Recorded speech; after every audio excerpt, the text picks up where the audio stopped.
Welcome to the webinar on Hong Kong as an International Innovation Hub, New Opportunities and Partnership for Asian Companies, organized by the Federation of Hong Kong Business Associations Worldwide and the Hong Kong Trade Development Council.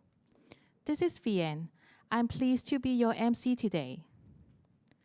In today's webinar, we will hear from business leaders on how their insights on how companies could leverage innovative e-commerce solutions and health tech innovation from Hong Kong to capture opportunities in ASEAN and Mainland China.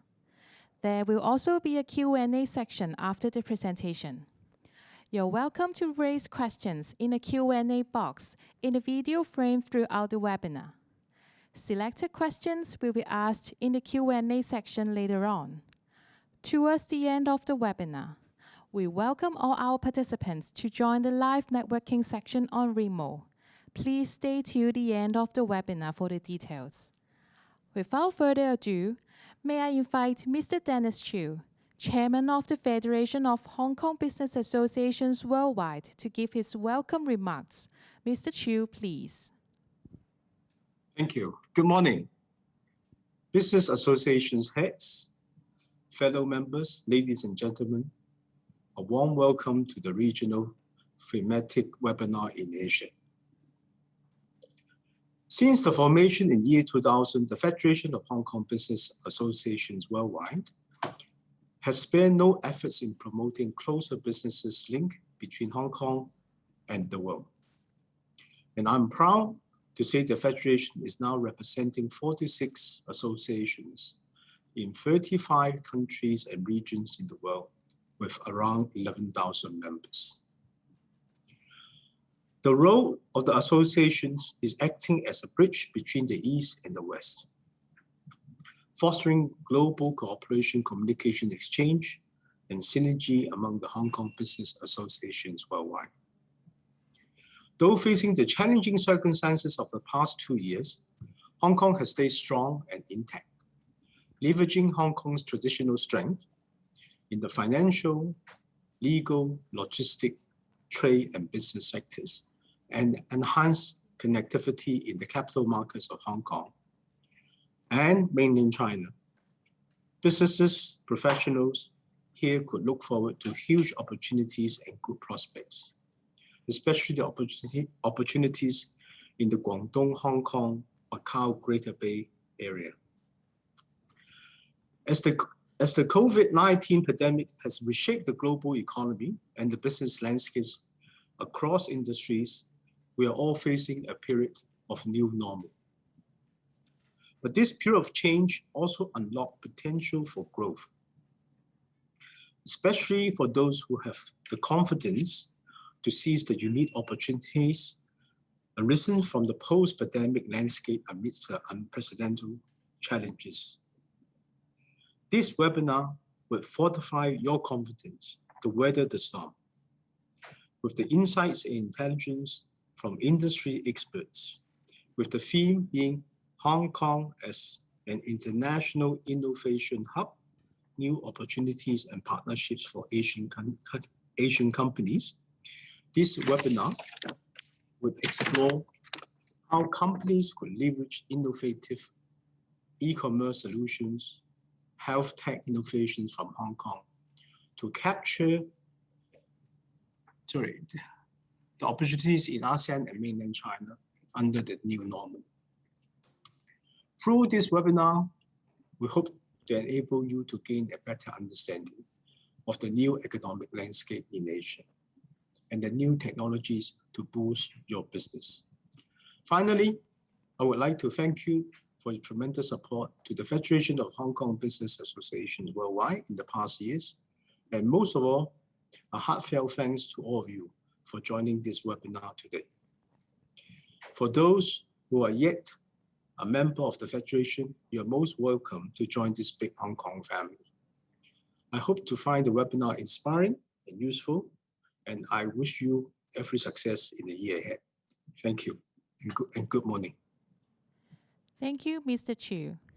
Next, may I invite Mr. Peter Wong, Regional Director, Southeast Asia and South Asia of HKTDC, to update on HKTDC and our promotional activities in the region. Let's hear from Mr. Wong. Good morning, ladies and gentlemen. It is my great pleasure to welcome you to the regional thematic webinar today. Today, I'm going to share with you a short review on what we have been doing in the past year and also the year ahead. Next slide, please. Next, please. Over the past year, HKTDC was unable to host any physical trade fair in Hong Kong owing to the pandemic. Yet, we continue our role by helping Hong Kong and overseas SMEs to digitalize and tap on new business opportunities. As such, we successfully launched 3 B2B virtual sorting shows.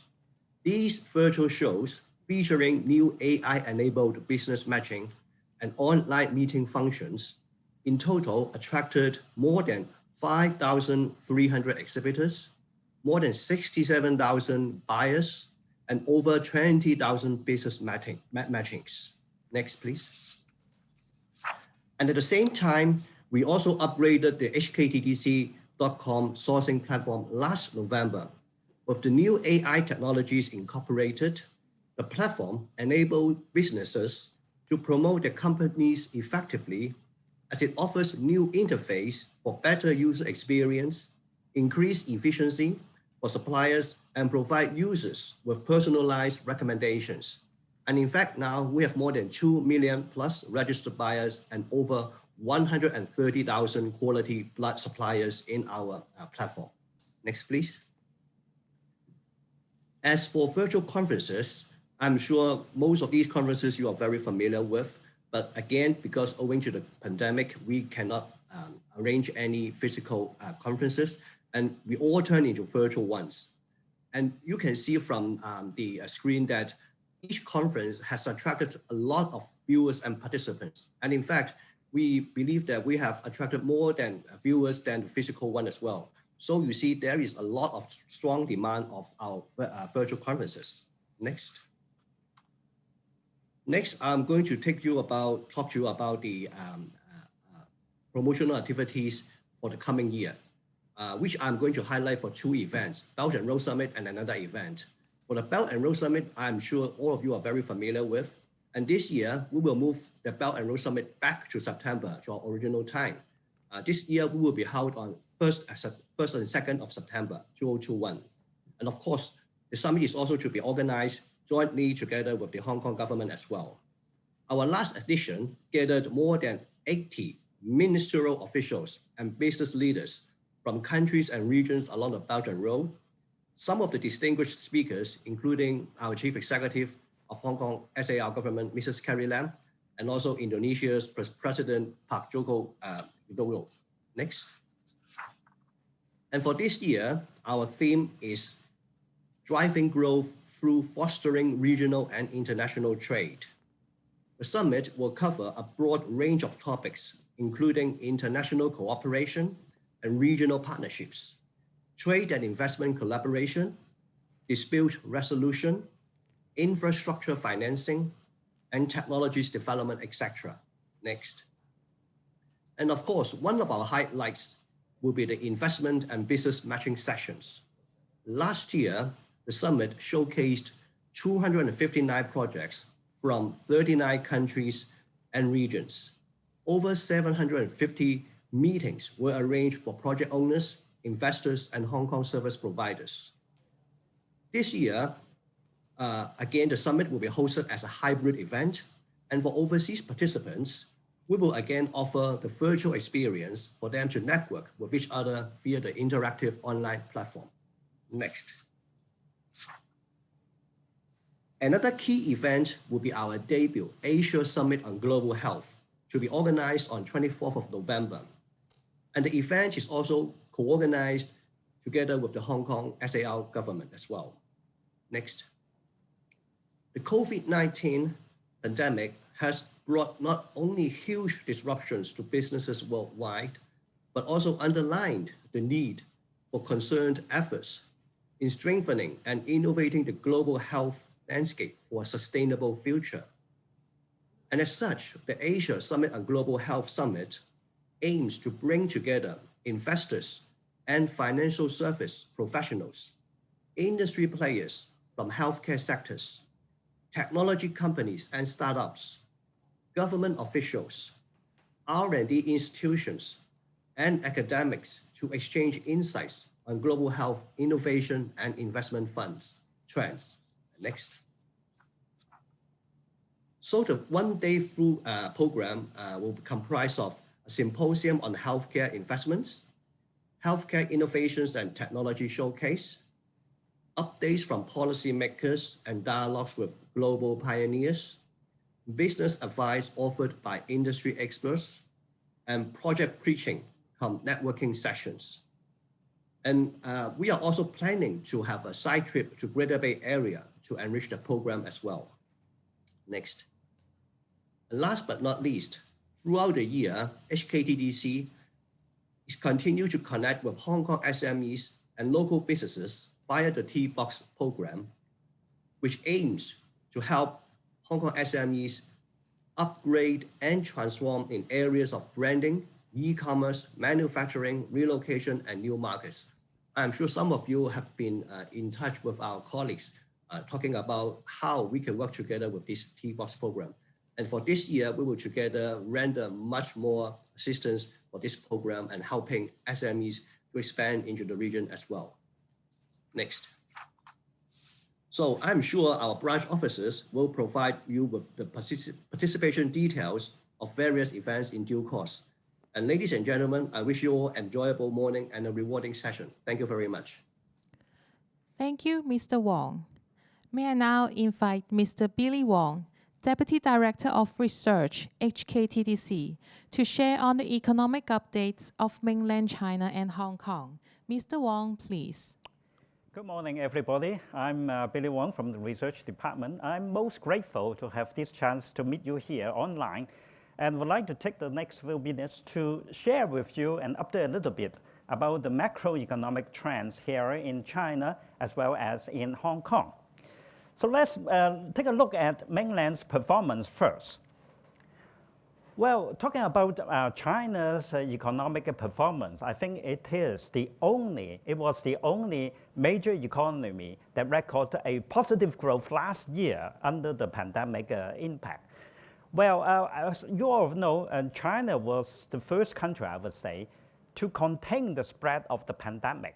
And after the first quarter, particularly in the second half of last year, manufacturing and other economic activities gradually becoming back to normal.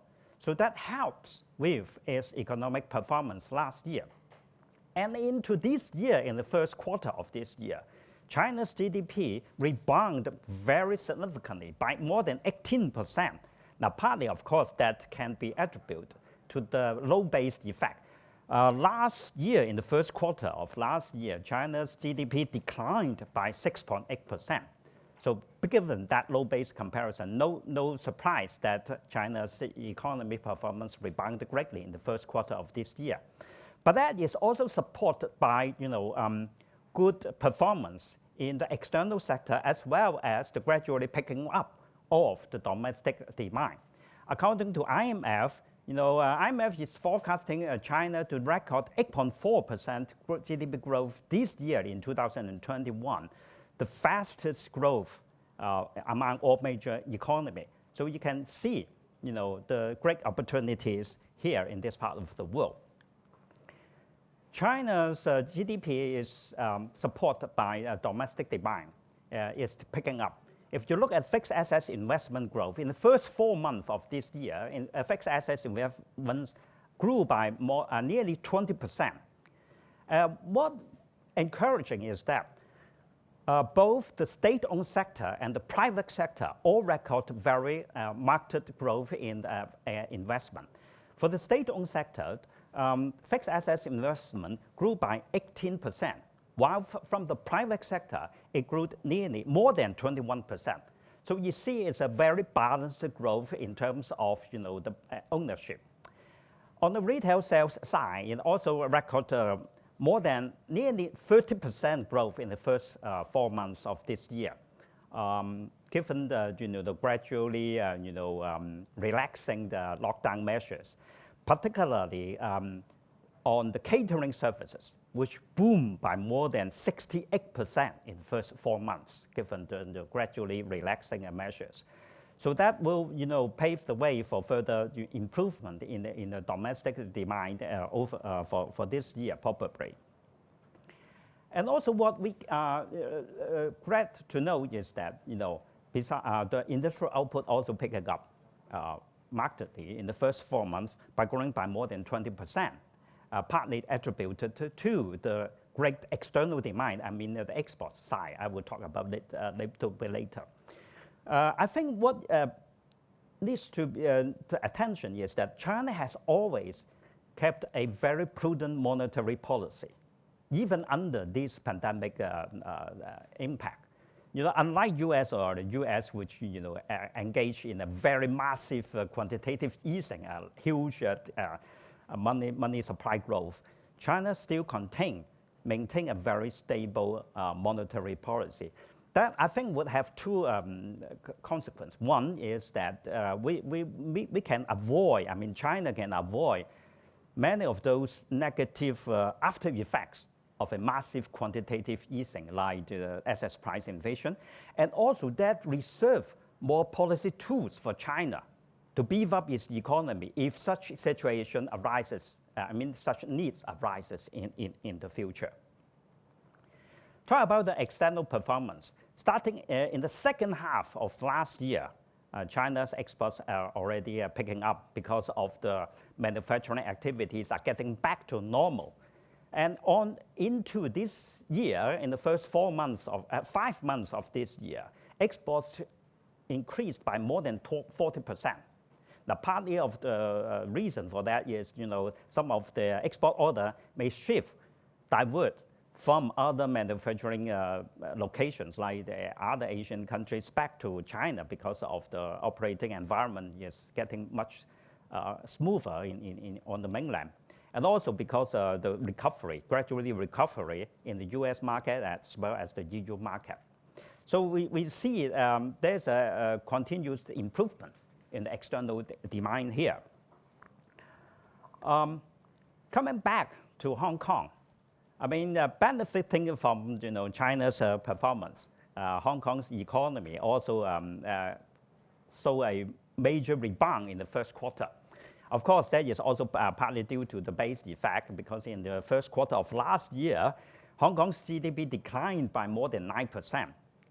But one thing I'm a bit concerned about Hong Kong's recent performance is that although our economy is back to positive growth, but the growth engine is a bit uneven. As you can see from this table, exports of goods, our external trade, was the major driving force of our economic growth, I would say. Although private consumption is back to positive growth, but the growth momentum is not big enough so far. Say in terms of retail sales, in the first 4 months of our Hong Kong's retail sales, we are back to positive growth by 8.5%, but again, that is due to a very low base comparison.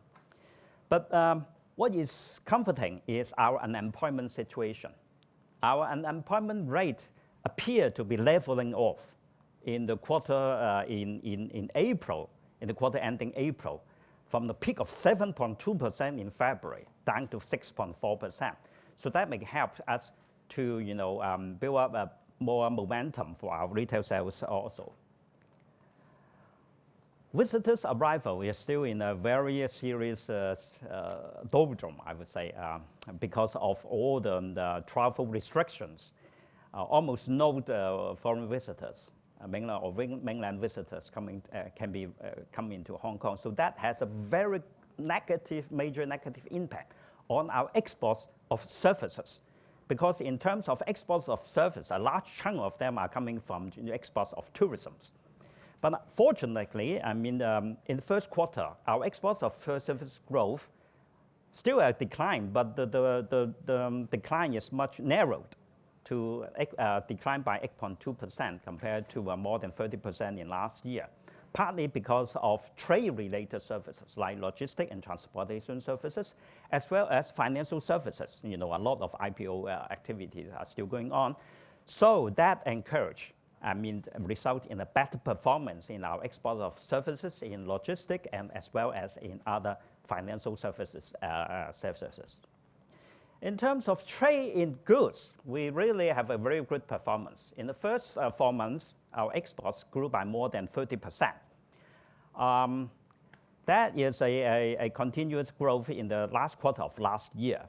And the performance is, I would say a recovery across the board in most of the major industrial sectors as well as markets. Say, for example, in terms of products, even though we see a very poor performance in terms of watches and clocks and jewelry, those luxury items last year, because under social distancing measures, no social activities, so a demand for jewelry and watch and clocks was very weak last year. But in the first 4 months of this year, our exports of jewelry rebound quite impressively. Electronics, no doubt, is still performing well under the pandemic. A lot of those electronic equipments are in a very good demand. Even clothing, the decline in clothing is narrowing in a much bigger degree. In terms of markets, we have a very good rebound in all major markets, including the US, which recorded a nearly 15% decline last year, but rebounded by 20% growth in the first 4 months of this year. Well, I'd just like to highlight a bit about some concerns here also, because the US have taken some measures against Hong Kong, so-called. On the trade side, say, for example, the US asked Hong Kong's domestically made products be labeled made in Hong Kong instead, made in China instead of made in Hong Kong.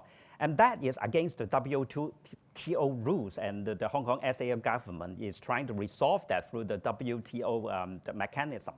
But after all, I would like to say that domestic exports in Hong Kong to the US only account for 0.1% of our total exports. So the macro impact should be very minimal. On the financial side, there are also even concerns last year about Hong Kong's peg exchange rate and our financial capital outflow situations. And I can assure you, say that over the last year and into the first few months of this year, the exchange rate remained very stable. In fact, we are a very free flow capital here in Hong Kong. Capital going out and coming in are normal. The critical point is the net, whether it is a net inflow or net outflow. Obviously, we are seeing a net inflow of capital resulting in a very strong Hong Kong dollar exchange rate, as well as the banking sector performance. And in fact, the number of asset managers in Hong Kong continue to increase, showing that Hong Kong as an international financial center status remained intact. Let me take a few minutes more to talk about some emerging trends here in this part of the world. One very major development here is China's 14th Five-Year Plan, dual circulation strategy. Domestic circulation, talking about more innovation, capacity building up, and also encouraging more domestic demand, say, for example, through the enlarging size of middle class in China. That will create a lot of demand in consumer products as well as innovation and technology. And also relying on international circulation, that is further opening up of the domestic market, leveraging on external resources to help China's building up its domestic circulation. And Hong Kong's role specified in the 14th Five-Year Plan, besides the traditional international financial and transportation and trade center function, we are given new roles. Say, for example, International Innovation and Technology Hub, and that is the theme of today's seminar as well. The key here is international. Hong Kong should play a role in bridging up mainland China and the rest of the world in how to build up our cooperation in innovation and technology also. Another new role is arts and cultural exchange. That may create new opportunities in many different sectors as well. Besides the 14th Five-Year Plan, GBA development, the Greater Bay Area development, I think most of you may have heard of that. A lot of regional, the integration measures has been, put in place, facilitating the regional integration. One need, I think, would draw your attention is what we call the Wealth Management Connect. Hong Kong already have the Stock Connect and Bond Connect with the mainland. Within the GBA, we are talking about a Wealth Management Connect, allowing individual residents in the GBA to have cross-boundary investment in wealth management products. That is from mainland or from the Hong Kong and vice versa for the banks. So that will create a lot of opportunities for financial-related services. And the plan is under consultation, and it is expected to be rolled out very soon, within this year. Another major development in the region is the Regional Comprehensive Economic Partnership, the RCEP, which is signed by 15 members in November last year and is generally expected to be put in effect early next year. The one very major development here is the first free trade agreement between China and Japan, and between Japan and South Korea. So that may create a lot of other opportunities, trading opportunities, given the tariff reduction commitment and trade facilitation measures. And also the harmonization of rules of origin that will help a lot of supply chain management to flexibly to manage their production basis, as well as simplifying the trade measures.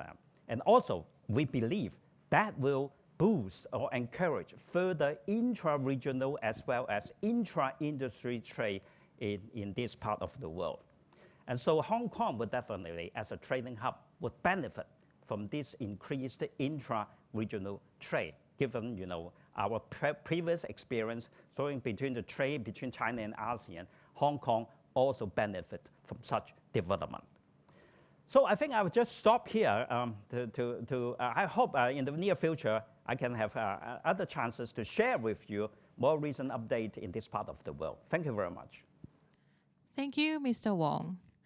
Now, we are pleased to have Ms. Michelle Leung, Senior Vice President, Phone Omni Services, to share on the topic, innovative e-commerce solutions that can help your brands to build a strong presence in the mainland China and ASEAN markets. Phone Omnichannel Retailing is an integrated sales experience that melts the advantages of physical stores with the information-rich experience of online shopping. Mainland China is the new frontier of omnichannel-driven consumption, and Phone Omnichannel Services is playing a leadership role in providing services to brands and retailers. Let's learn more from Ms. Leung. Good morning. Thank you, Hong Kong Trade Development Council, for inviting us to talk about e-commerce opportunities. Today, we're here to discuss the market potential for e-commerce in mainland China, Greater China, Hong Kong, and ASEAN markets. As we all know, e-commerce has been elevated by the COVID situation in the past 1.5 years. And global e-commerce is targeted to reach $6 trillion by 2024. And most importantly, Asia is in the center stage. Asia will be 63% of the global e-commerce total volume. And so for all of us here in Asia, e-commerce has become more and more important, and more sales as a percentage of e-commerce as a percentage of total retail sales has been increasing steadily. In terms of the global total, Asia Pac is 63%, followed by North America at 19%, and Western Europe at about 13%. In terms of growth, China and India continues to be in the top 10 in worldwide retail e-commerce growth. For China, it already has a very big base of e-commerce. And this will be the year where e-commerce for China will reach almost 50% of total retail sales. For India, there's a lot of new infrastructure going on, and it's also one of the biggest Asia e-commerce countries in terms of growth. For digital buyer meaning digital customers that actively buy online, we have a lot of emerging countries from Southeast Asia that has very impressive digital buyer growth. In 2020, the top of the list would be Philippines and Malaysia, followed by India, and then in Indonesia. So these are the countries where we see there are a lot of young, very active digital buyers who have passion and love to browse and shop online. We believe that the strong digital buyer growth will lead to very strong e-commerce growth. Now let's zoom in a little bit about the China e-commerce market. So in China, B2C e-commerce, you can see that the dominant player is Alibaba Tmall, of which they have over 64% market share, followed by JD, Suning, and VIP Shop. In terms of the cross-border e-commerce market, cross-border meaning the products are not originated in China. They're originated outside of China, and they're being shipped into China as the e-commerce transaction occurs. So you can see in the cross-border e-commerce marketplace, the dominant or number one player is still Alibaba Tmall Global, but their share of market is a little bit less than domestic. It's at 36%, followed by Kaola at 27%, JD at 13%. And there are definitely more players in the market, including Little Red Book, which is an Instagram-style marketplace / social media, where a lot of customers look at customer feedback, comments, and buy directly from the platform. We're continuing to see social media, social e-commerce emerging and taking more market share in the cross-border e-commerce markets. Next, if we look at, U.S. market, in addition, right, to B2C e-commerce, the B2B e-commerce sales is also growing very impressively. Because of the pandemic, a lot of sourcing people, professionals in the past, they will come to China or they will come to Southeast Asia to look at different factories and look at different product samples. But because of the pandemic, they have to do it at home. And as a result, B2B e-commerce has continued to increase and become more and more important. A lot of these sourcing now is done online, where a lot of the online calls, including monitoring of the factories, looking at the actual product sample, but through online is taking place. So for US, the B2B e-commerce sales will reach over $2 trillion in 2024. In terms of, addressable e-commerce market, so we look at B2C, Southeast Asia. Southeast Asia is expected to grow very rapidly. By 2023, Southeast Asia e-commerce would have been grown to, over $5 billion. And that's, that's $53 billion. And that's very impressive, given that they started later than China with a smaller base, but which has grown very impressively. And of course, in China, the number one e-commerce market here in Asia, they are going to exceed $3 trillion, in year 2023. So a lot of brands look at these e-commerce opportunities and they come and talk to us and ask for a lot of different recommendations. So how do we start e-commerce? How do we sell products online? So, in the industry, there are players like ourselves who we're called enablers or trade partners, where we help and facilitate brands to do e-commerce. So in this chart, you can see the services that we offer. And it includes, from strategy to store operations, marketing, customer service, data, IT support. So this is an end-to-end full support to help our brands to kickstart and grow their e-commerce business. And in the middle of this circle, you can see that we have all these different platforms that we have integrated. These are all e-commerce marketplaces. For example, in China, you have the big ones like Tmall, JD, and then Little Red Book. In Southeast Asia, you have Shopee and Lazada. In Taiwan, there's Momo, Yahoo. Hong Kong, there's Hong Kong Tmall and HKTV Mall. So through an integrator like us, you only need one single integration, and you'll be able to connect all these 12 marketplaces and sell to all these countries using one inventory and one integration. Of course, e-commerce is about, setting your right product selection, product prices, and then be able to settle all the logistics and after-sales process. And as an enabler, that's what we do to help to start and grow that e-commerce business. So I'm going to jump to some success cases so that we can take a look at how brands in Asia succeed in e-commerce. So this is a case of Skechers. So Skechers is a US brand, but we have helped them to grow their e-commerce business throughout Asia. So we manage 15 of Skechers stores, including China, Hong Kong, as well as Singapore, Malaysia, Vietnam, and Thailand. So with one team, we're able to help them list on platforms like Tmall, HKTV Mall, Lazada, and Shopee, where we continue to help them to grow business, acquire new customers. And so far, Skechers have been doing very well in these few years, having over double-digit growth, where a lot of their footwear and apparel are liked and bought by many, many digital buyers throughout the Asia region.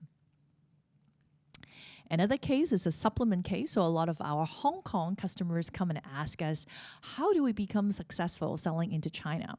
So in China, a lot of consumers are looking for Hong Kong, Southeast Asia, or international brands that give them trust. A lot of them believe that products that are made outside of China here in Hong Kong, Southeast Asia are trustworthy. So supplements, healthcare products is a great potential category. In this case, this is our client Trinigen. It's a US-listed company. It's also invested by Mr. Li Ka-shing. It's an anti-aging supplement, and we help them build their China business from day one. Now they've been with us for 3 years, and we have expanded their business to include new products and using celebrities to leverage the different marketing channel and build volume and customer base to their stores. And today, they have not only Tmall, they also have JD as well as Kaola and their own WeChat mini program to help them build their sales in China. So this is another client, which is our Europe client, Hawker Sunglasses. So they're actually not very a known brand in China 3 years ago. So we helped them start their first Tmall store. We use a lot of their European models and pictures and built their brand from zero.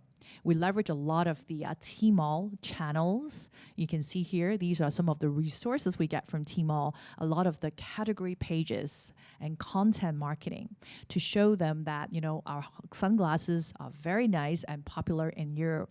And we steadily help them build a base of customer that loves Hawkers and come back to buy from them.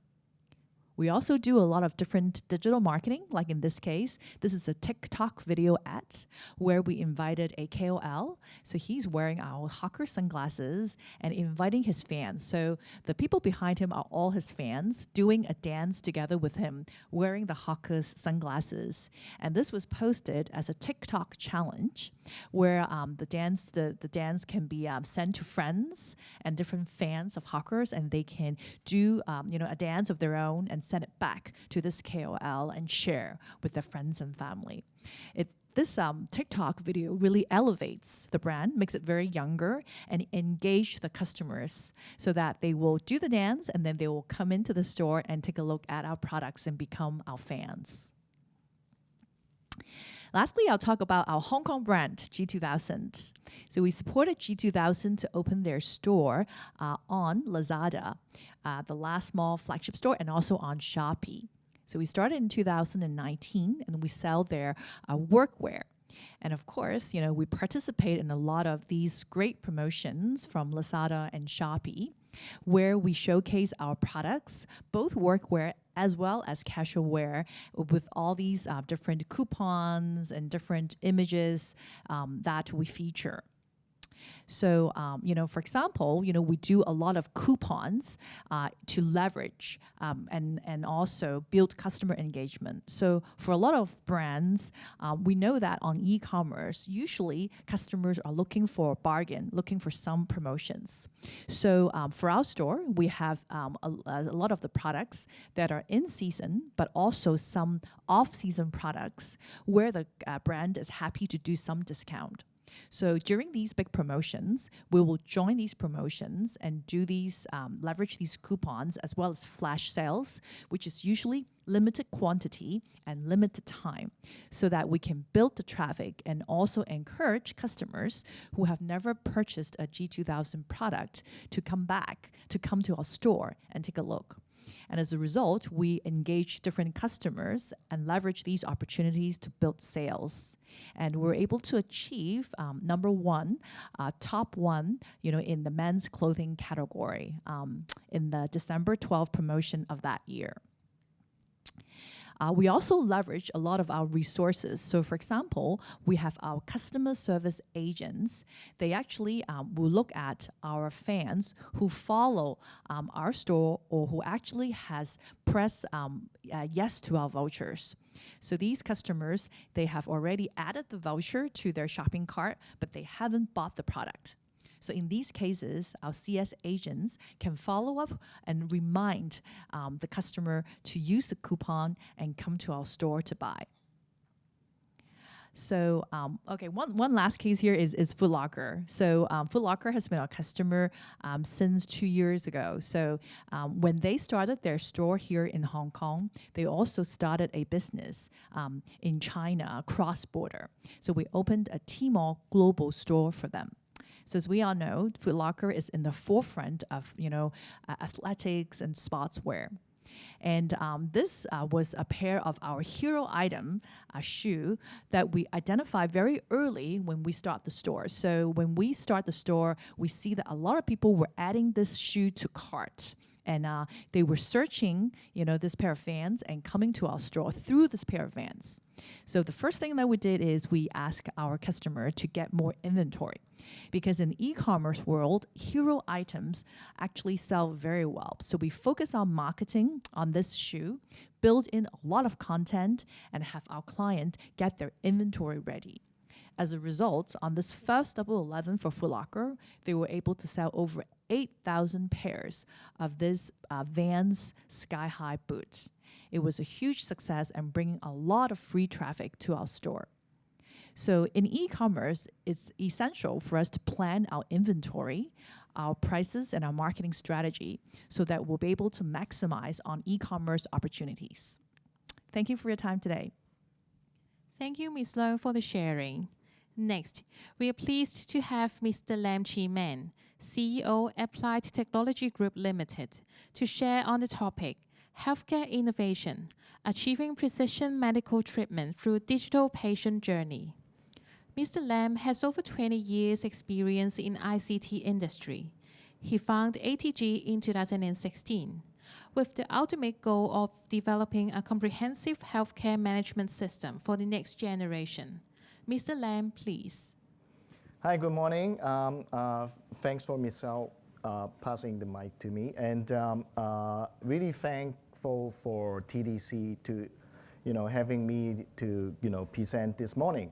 And I think I'll quickly walk through and not being too technical in healthcare, but trying to, elaborate some new digital transformation in healthcare business. So I think our Clinic One business is to promote healthcare, not sick care. So this is one of the key points. So let's talk about Clinic One. What do we provide? What kind of service that we are providing to the Hong Kong healthcare industry, as well as some countries in Belt and Road?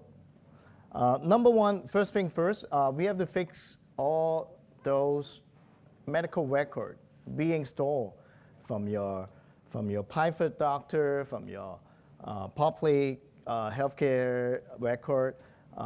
Getting all this integrated is really a hard thing. So we've been helping all this private group to connect with the public electronic medical record for individual patients in Hong Kong and in the Greater Bay Area,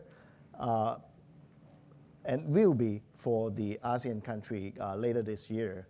And the second thing is when we help patients in healthcare, we have to think about totality. Is this IoT device, is this drug or dispensary helping your patient directly? Do you know, I mean, does your doctor knows when you finish your drug, you get well afterward? This is one of the, a two-way communication that we're promoting. So we have sort of very simple feedback way back to your doctor and trying to make sure all this, medical record is being recorded within the same single system. Okay. The third thing is digital healthcare.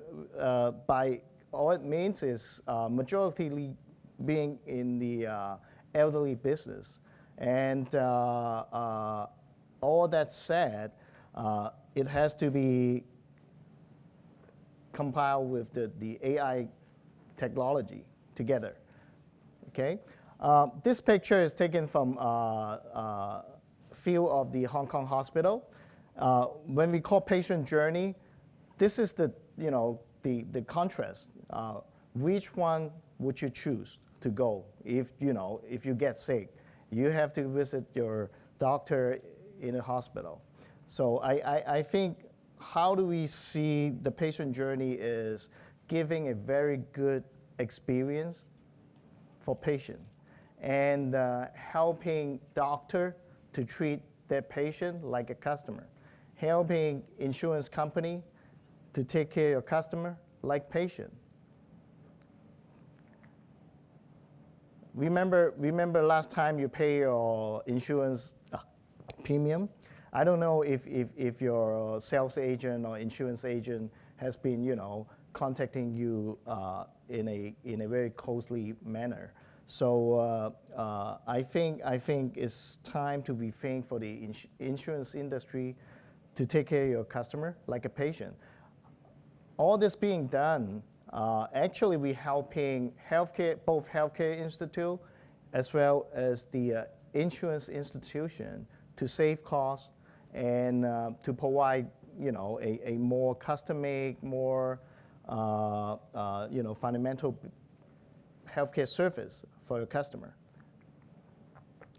And this part of the world is, I think, is not yet that accepted to the telemedicine, except U.S. and China. I think the U.S. has been releasing a legal private law for the telemedicine since the COVID breakdown last year. So the telemedicine usage has been, has been spiked by 1,000%. So does in Hong Kong. And when we talk about telemedicine 5 years ago, no one cared about, no one concerned about. But since the breakout, we had a very good business. We can quickly deploy all this telemedicine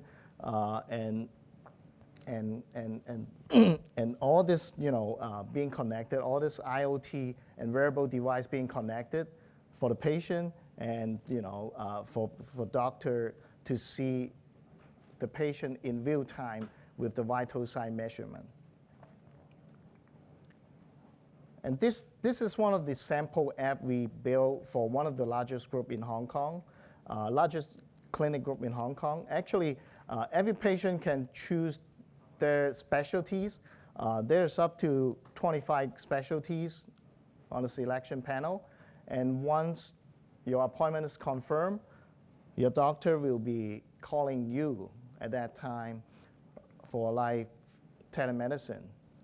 And afterward, all this drug delivery will come to your home within 2 years. 2 hours, not 2 years, sorry. The other thing is the health channel. Once you leave the clinic, either virtually or physically, you'll be able to see and check and find your disease or symptom on the health channel, and you can subscribe them, and you can also subscribe for some webinar on a daily basis. And the other thing is the health record. We help all these institutions to synchronize your personal health record down to the mobile app. I still remember around 10 to 15 years ago, I had a seminar talking about mobile social cloud. And at that time, I mentioned that your mobile phone will become one of your major organs. And right now, it's even more important than your organ without your phone being connected to internet. And so does your health record. We help patients to collect all your health records from both private and public record and consolidate it. And last thing, the most important thing is you can measure and benchmark your vital sign and any other healthcare indexes through this panel. So just to make sure you are on the right track of your health. And of course, this eShop is not selling B2C consumer product, but selling all this medical treatment, healthcare, supplements, etc. And we had a record in the middle of last year. We sold 8,000 vaccines in the mornings, and together with the telemedicine. And the next part is the strict food claim. Is it able for every patient to add this medical card inside your mobile phone, and you don't have to pay any cash or even credit card when you visit your doctor? And we're talking about MIoT or IoT for over a decade. And a lot of people, including yourself, may have this gadget on your hand, like wristband or watches, wearing every day on a daily basis. And we try to make this IoT device as much as medical related as possible. So there's, when you're wearing these devices, your doctor or your healthcare taker would be able to seeing all your vital signs at a real time, particularly for the elderly people.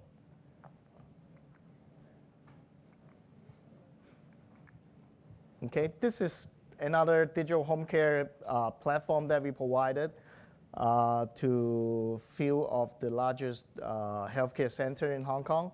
And on the left side is designed for doctors and nurse care.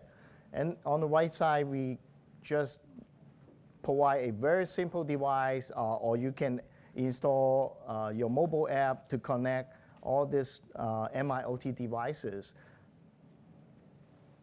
And the most important thing is your vital sign being wear on a daily basis. All this record will be synchronized with your medical record, as well as all this vital sign in real time will be monitored by your nurse care system. So with a professional team behind the scene, every elderly people would be able to, just wearing their wristband, any brand, for this, a very close personal healthcare giver.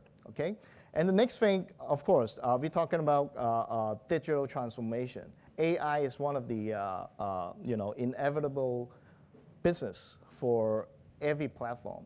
So our platform has all built up with the AI, alerting system, including stroke prediction, high blood pressure alert, and coronary heart disease alert. So this is all before it is happening. So we could be able to, the system could be able to detect before your stroke happened, few days before. This would be, helping a lot of and saving a lot of public healthcare system. Okay, and the last thing I want to share is the selfie-gnostic, we call it. Actually, you can take a selfie yourself and detect some premature syndrome by yourself through your mobile phone, okay? And we actually developed 5 detectors right now, including this cataract disease. It's up to now, over 95% of accuracy to detect your premature cataract disease. And we have skin care, we have hair quality, we have the tooth alignment as well. And going along the road, we'll be providing dermatologies for skin care and probably the traditional Chinese medicine. When you take a selfie of your tongue, we'll be able to see what kind of syndrome in the Chinese medicine. Okay, and some figures to share why we want to invest so much here in Hong Kong, because it's open. I mean, all this medical record is, is transferable freely in Hong Kong. And the other thing is Hong Kong has the longest lifespan in the world. And actually, our women has the average lifespan of 88 years of age. So, and man is 83 years of age. So this is the world record in the world. And I think from Hong Kong perspective, we can share some of the healthcare practices to the rest of the world. And of course, the most thing when we go to a restaurant, we're concerned about hygiene. The most important thing when we provide digital healthcare, we're concerned about security. And we have four layer of security that taken measure. Not going to describe on each one by one, but all this being compliant with the international standard, be it the GDPR, be it the US HIPAA compliance, and etc. And this is our professional certification for every employee of ours, particularly on the on the software development part. And this is one of the snapshots for clientele. And we are processing over almost 1 million patient records on a daily basis, and having arranged telemedicine for almost 1,000 consultations per day. And we'll be going on, and hopefully we will expand our business as soon as the COVID being more released to the rest of the world, particularly on the ASEAN countries. And we will be going to Laos and Cambodia along with GX Foundation of Hong Kong. And actually this is the central government initiative to eliminate the cataract disease from this country. And we'll be going to Djibouti and other countries within this 5 years on Clinic One ourselves. And thank you for that. Thank you, Mr. Lam, for the sharing. Now, let's move on to the Q&A section. We are pleased to have Ms. Vivian Chi, Director of HKTDC Singapore office, as the moderator of this section, and speakers, Mr. Peter Wong, Ms. Michelle Leung, and Mr. Lam Chi Man with us to join the Q&A section. Please feel free to submit your questions on Zoom and our speakers will try to answer your questions. Vivian, I pass the mic to you now. Thank you, Vian. Good morning, everybody. So I have a question that is for Michelle. For Australia exporters who want to engage their service to tap into cross-border e-commerce into GBA, what is the minimum marketing budget required? Thank you. That's a very good question. We do get asked a lot about what sorts of marketing budget a brand need to have. So first of all, we will look at the brand awareness in the China market. So if the brand is pretty new in the market, meaning that we do have to invest the time to bring up the brand awareness and be able to let more Chinese customers know about the brand, then usually from Tmall, their guideline is for the first year, it would be around 15 to 18% in the online channel. And then, and in addition to that, it would be great if the brand can have some sort of offline presence. For example, if it's like food and beverage, it would be good to have some offline distributors or pop-up stores or some restaurants, hotels cooperating with them so that the customer will also see the products offline, or better yet, try it, so we can take the traffic back to online. But of course, offline channel, it's a little harder to calculate because it could be done in form of distributor or in forms of short-term advertising. In terms of online, which is more constant, that we can drive traffic, banners, keywords, content into the cross-border store, the first year, the recommendation is 15 to 18%. Thank you, Michelle. Next, a question from Mr. Lam. What you have is actually very new technology that has that can change patients' habit. How does your company encourage them to embrace the new technology? Actually, the most difficult thing would be to convince the physician or doctors in this business, because actually Hong Kong has a very good healthcare system ourselves, particularly on the public sector. And they have been using a pretty much advanced platform already. So just to, telling all this physician what would be the difference when you're seeing your medical record for patient, a whole total holistic view of medical record, including your lab report, including your consultation record, as well as all your activity, including all your IoT devices captured record. I think this part of the convenience for doctors would be the most difficult thing. But right now, I think since the COVID, everyone is being more digitalized. Be it we have a very virtual identity. Everyone has a virtual identity in the internet. So I think it's getting more quicker and quicker adoption from this part of the industry. Thank you. Yeah. One more question for Mr. Lam. You mentioned that about coming to Cambodia for the blind prevention program. Not sure if you are to work with the GX Foundation, which already signed MOU with the Ministry of Health Cambodia. Yes, they have. Actually, they already arrived in Laos in the first stage, right now in Laos. And we are the technology provider and platform provider for the whole GX Foundation team, for their medical group, to be able to capture all this cataract disease for the villager, as well as a quick identification on whether these people would have cataract disease along the road. And they have a whole trip of healthcare professional deployed. It will be deployed in Laos as well as in Cambodia, all within this year. Okay. Okay.